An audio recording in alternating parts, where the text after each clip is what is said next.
Hi guys! Welcome sa ating channel. Ito mayroon tayong isdang tulingan. Linisin ko lang to at hiwain into serving pieces. Pagkatapos ko itong hiwain, ilagay natin to sa kawali, budbura ng asin para gawing masarap na ulam.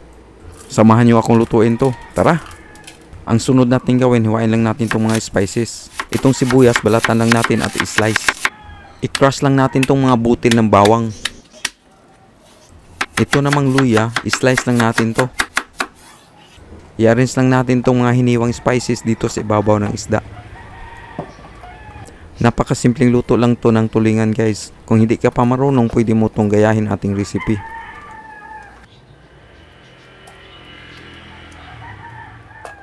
Lagyan rin natin ng siling haba para may kunting anghang.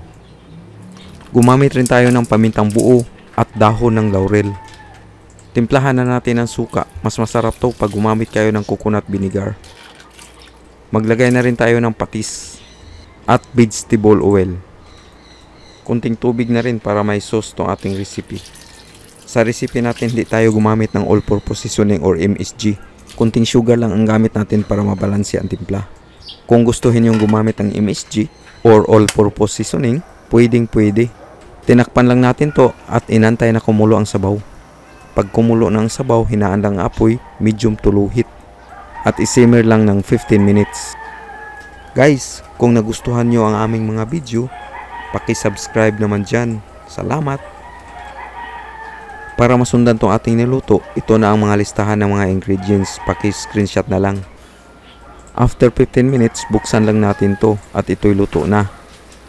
Pakitikman na lang at paki-adjust sa lasa kung kinakailangan. Ilipat na natin to sa serving dish at ready to serve na to. Mauni ang among version sa paksiw na tulingan. Lami kay ni siya kanon, dulduol ra ni siya sa inununan nga isda na Binisaya style. Salamat guys sa pag-uban hangtod maluto tong atong recipe. Mangaon na ta. Tara!